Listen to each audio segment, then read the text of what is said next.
Yes, Miriam. Hello, Wayne. Miriam again from Austria. Nice to meet you.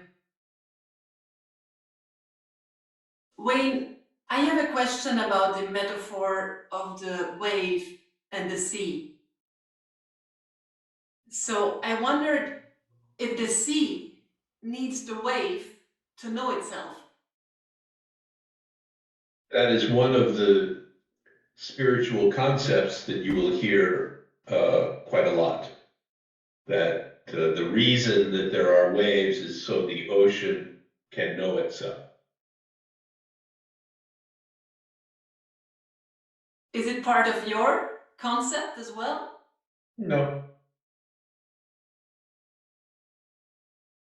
because it gives attributes to the ocean that are very human and which are, uh, uh, in my mind, quite limiting. And the ocean is limitless.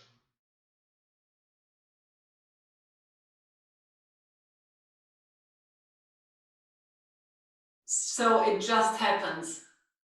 I would take out the just. It happens.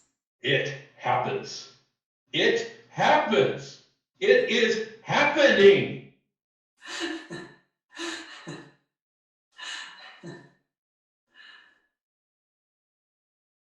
Uh,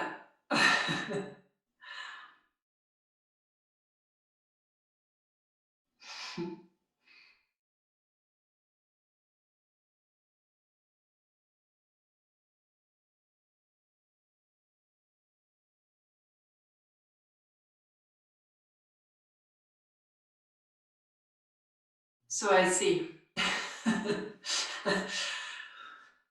So I invented another question, very intellectual, but it just came like that. So yes, of course. um, it's about the false sense of authorship. Yes. So I wondered, I heard you saying that is a especially human conditioning. It seems to be unique to the human race that this FSA comes in about, I think, around about 2 years old when we complete, more or less. Yes. So would you say that it doesn't arise in animals? Yes, that's what I would say. As far as I know. Yes, as far as you can observe, or like, yes. Mm-hmm. So, because in my observation, an animal, especially a pet, being very close to you, or let's say a dog, a cat, would still have an identification with the body and would have sensitivity. And I would say it has identification with the body, Yes, okay. So would you say the only difference is there is no I claiming to be the author of this doing? It's just the animal is like pain is pain, and there is no supplement suffering on top of pain or in top of that's it. Yes.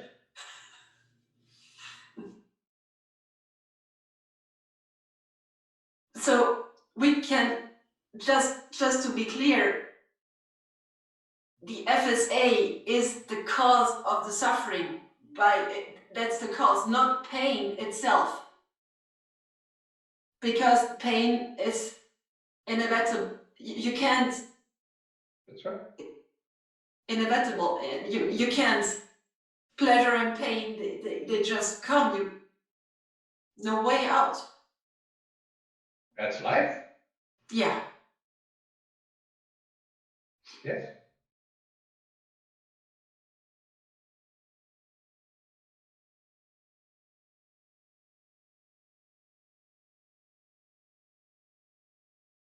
So could we say, when the one questioning about this or like observing or like pondering on the concept of the false sense of authorship.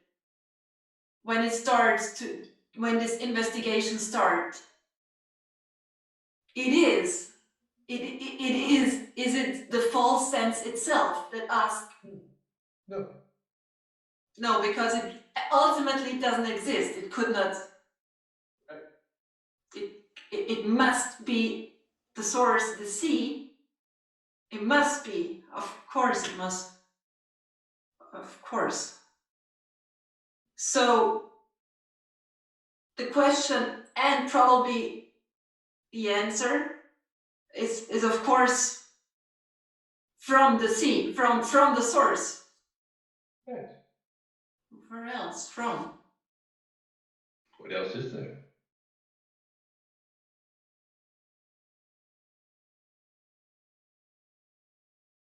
It's really, really amazing to come to to realize that kind of like when it's, but something freaks one part. I guess it's the false sense of authorship really freaks out, like what? It really gets like crazy sometimes. It's my in my case, it really gets like, but at the same time, or not in this moment, but then it realized it really sees I'm not independent. I really, it's very obvious. It's very obvious, and it's very obvious that doing is happening. It's speaking is happening. Thinking is happening. But I can see an entity in there. There is nothing I can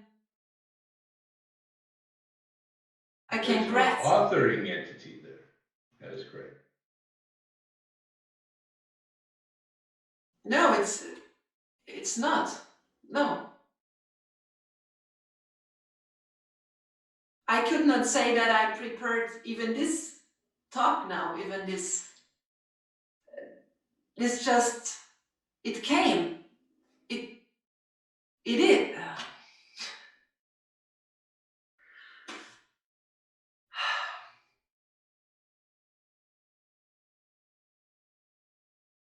It's amazing.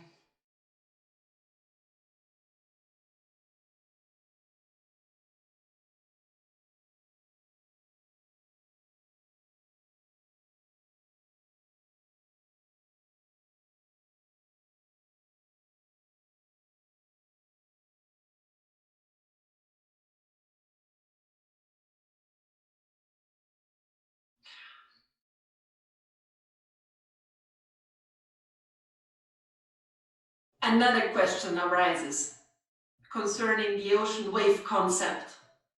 Again, when the wave arises from the ocean,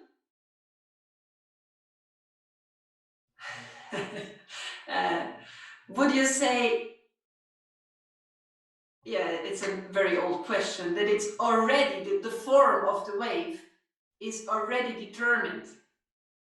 But the source is not, because it cannot be determined. It's the source must be the sea. But the form of the wave is already determined. Could we say so? People have been saying so for millennia. And if you like that conception, fine. It's not my favorite, but this idea of predestination or the like is one way of conceptualizing this totality, or this movement in totality. But I prefer a less linear, more holographic model than the predetermination cause and effect model. And that's the holographic model, where everything is a reflection of everything else.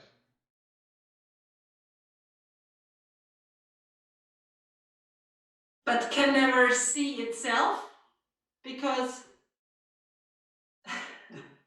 I try to visualize this holographic model. Yes. As far as I can get. Mm-hmm. So I once heard, I mean, maybe it was at your talks, I don't remember anymore, that is I think you said it, it's an unconditional net of jewels. I don't remember, do you? Yes, the net of jewels is a image. It's Indra's net, which is a traditional Hindu imagery, and that my guru Ramesh wrote about uh, this image of the net of jewels, in which each jewel is only the reflection of all the other jewels in a fantastic interrelated harmony without end.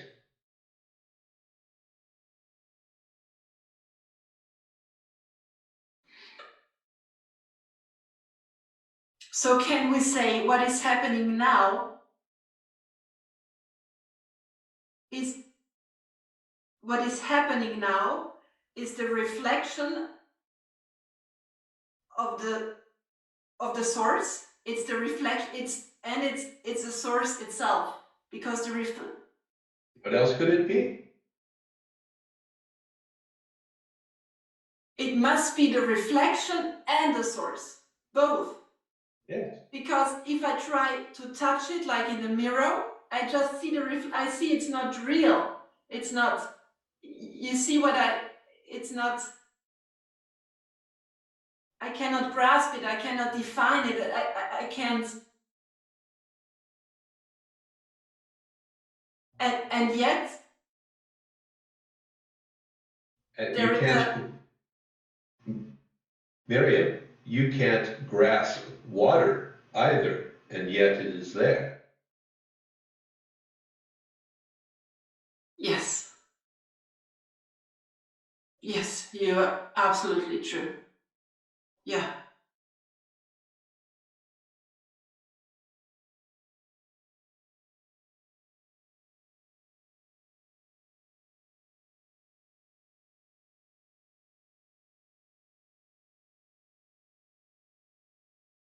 Sometimes when all these questions come up, it happens. Yes, of course. It just happens. It happens. It It doesn't happens. just happen. Yeah, It happens. it happens. Then another question arises, and the question was, so it would be if somebody would ask me, so how is your heart working? How is that work? Or your intestine? And I could not tell you. I would not be able to tell you, because it's just doing its thing. And I don't know how it's working out. All this complicated thing. So somehow it happens, somehow it's working, and somehow I can say, yes, this is definitely part of me, because without a heart beating, I would certainly not be sitting here in this form, or not sitting here now. And yet I would not be able to conceptualize it. If you are a very good student, you can learn exactly how the heart works and the intestines work, and you can understand the chemistry and the biology and the physics of it. All of these, all of this is possible to learn and to understand, but the mystery remains at the heart. Exactly. I studied not this. I studied this plant thing because I was really interested in that, because I thought I want to understand. And I go through the whole career, and I always waited for the, and it's just getting more into detail, and the mystery remains. I could not say, yeah, that I could really tell you what's going on in the plants, even though I studied all that. So the mystery remains, right? It remains for you too. Of course.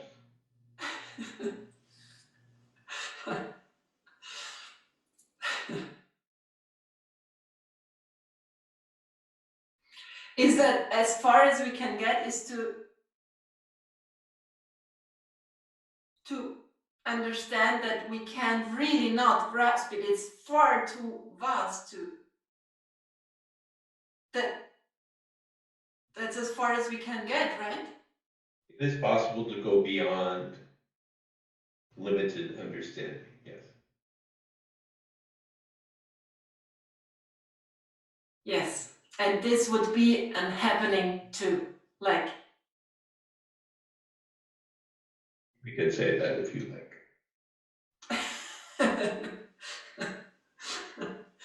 but I see it's not really true.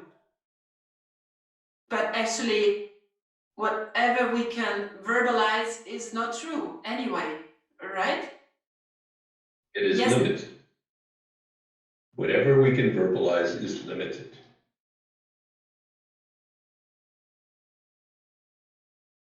And as long as we recognize that and understand that, then there's no problem verbalizing, conceptualizing. It is only when our conceptualizations and our verbalizations are mistaken for the absolute, to be absolutely true, that the limited is mistaken for the total. That's when things start to get very weird very fast.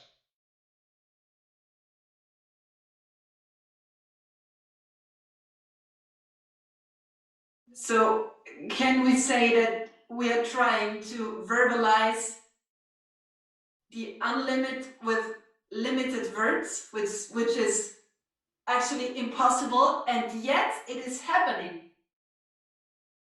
Yes.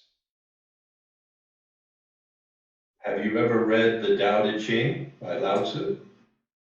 Yeah, long time ago, and it was one of my first books.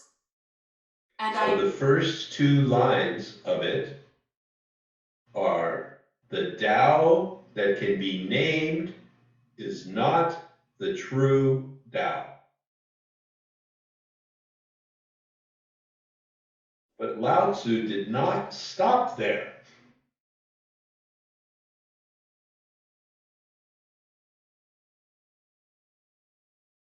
He went on to write 82 or 87 more verses about the Tao.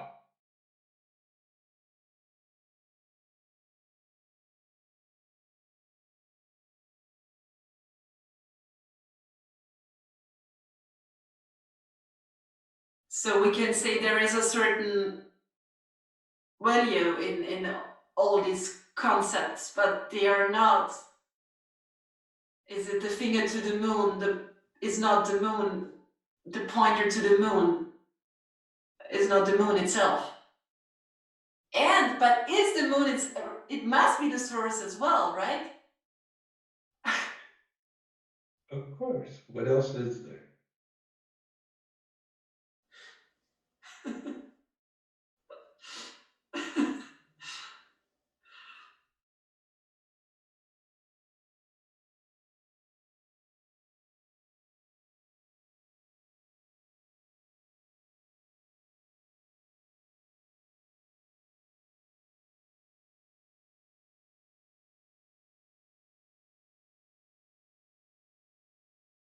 When I just want to thank you to be so clear. What I really love about your concept is to be so clear that this person remains, this functioning remain. I mean, Thank you so much for being so clear on that, to point out that it's impossible and not necessarily to remove it, to because it was one of my concepts, to former concepts, to be relieved of the ego. And it really, I love you being so clear that it's a natural functioning. It cannot be apart from it, and that is amazing. This is, for me, that this is the main point of your concept, to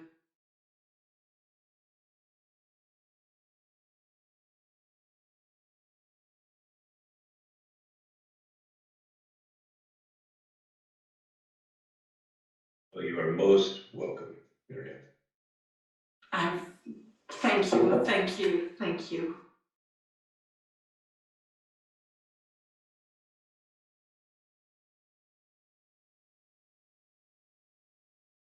Another question came about the false sense of authorship. So can we say, when this false sense of authorship is transcended or somehow is dropped, I don't know how to put it, can we say that is enlightenment? Could we say that? Yes, we can. We can. So would it be correct to say, since as far as we know, animals and plants do not have this FSA, apparently, that they are already enlightened? Well, we can say that, but we use the term enlightenment to describe the condition in which there was a false sense of authorship, and then there was no longer this false sense of authorship. So that transition from one to the other is what we describe as enlightenment. So we can say that plants and animals have no need for enlightenment, that there is no possibility of enlightenment for plants and animals because there was never any false sense of authorship there in the beginning.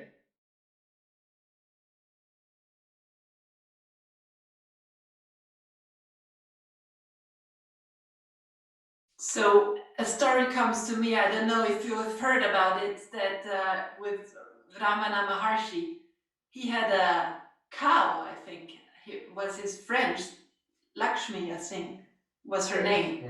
Yes. Mm-hmm.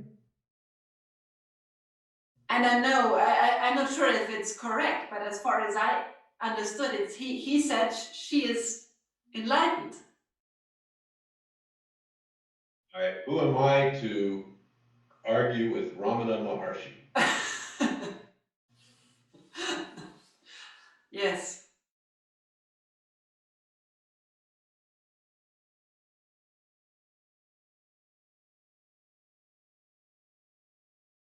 But somehow we can say, or there is a saying, that all is already enlightened. Yes. There are countless Yes.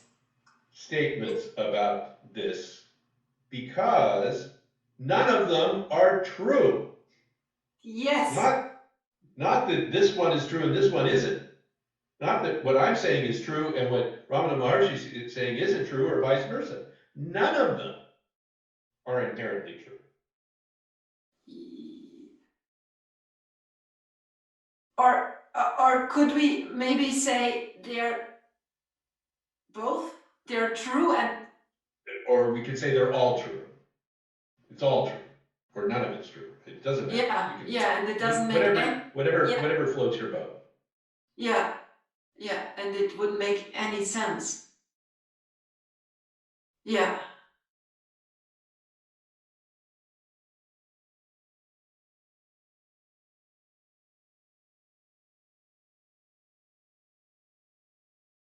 I just wanted to comment on James'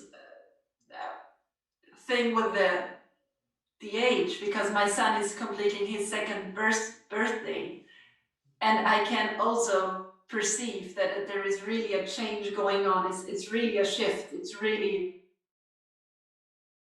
I would call it suffering now in your, like, It before is. it That's was pain as exactly. well.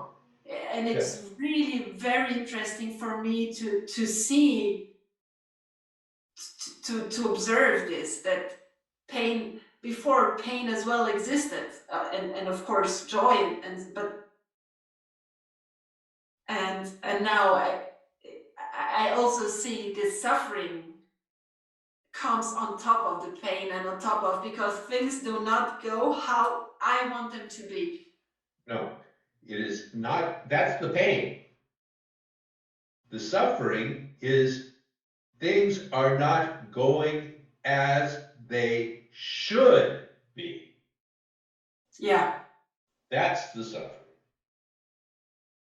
Yes. Because I I have a concept. should be able to make something happen from my own power. I should be able to make my mother come, but she's not coming fast enough. It shouldn't be this way. I should be able to manipulate my environment to make what happened happen, but it's not. And now the universe is out of order. It's not just that I'm not getting what I want, but the whole universe is out of order. It shouldn't be this way.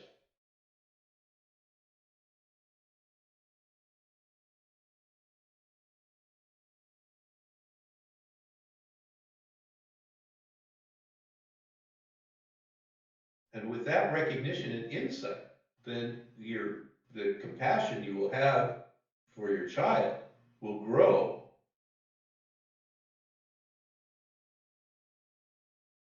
That's one observation, but it's also an observation when we have this, I think you have children too, when we have this situation, like it's really getting very tough, and it seems to throw all this out of my, to put it in words, I would say my own false sense of authorship is responding like, but I wanted this, like being very, it appears like this. Sometimes there is a lot of compassion arising, but I must, to be honest, that there is, of course, the other part to like, what?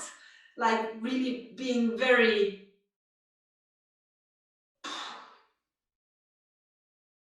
feels very tight, and I would scream a thing that I would never want to. I don't want to be like that, but it happens. There is, and Yes, it's but very interesting. this is pain in its essence. This is pain, what you're describing. It may become suffering, but the essence of it is pain. Yeah. Being a parent is difficult.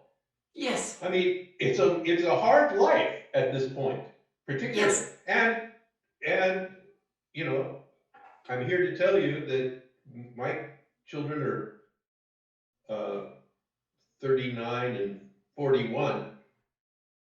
It doesn't change. Oh no! In its essence, it doesn't change. All the qualities of it change, of course. But being a parent has its own pain associated with it and its own difficulties associated with it, as does all kinds of things in life. Yes. So this is simply comes with the territory. What we are concerned with is that which converts the pain of the moment, and it can be very intense. It can be, screaming Yes. kind of intense. But what turns it into suffering is the sense that it shouldn't be, and I shouldn't be this way. I should be better. I should be more compassionate. I should be this or I should be that, and that's where the suffering arises.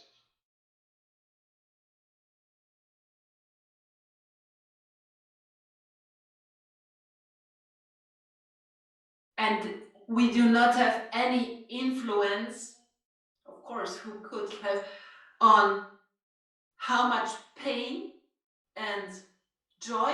Would it be the other, pain and what would be the opposite of joy? Sure. Ew. Pleasure. Pleasure. Yeah. Yeah, thank you. Our life will bring. If you could control it, Miriam, all you would have is pleasure. No one Exactly. would opt for pain. Yes, definitely. Yes, yes, of course. Yeah, it's so clear. No one would, no one. So it becomes so clear, and still, in some situations, there is some like, I can do something, but this is the FSA, like, right? Yes, this is I how we know talk how it about it. should Yes. be. I know how it. Mhm. It's amazing. And now seeing my son in this age, like he's 2 years old now, I realized, wow, this FSA is so for so long and so close. Apparently, it's become so intimate. So it's amazing how you, yeah. But thank you for the point that it's actually pain that it's coming up, not necessarily suffering. And I personally, I do investigate a lot at the moment about this pain and suffering to get as clear as I can get about these two. This is what my focus at the moment. So thanks again. Wait. You're very welcome.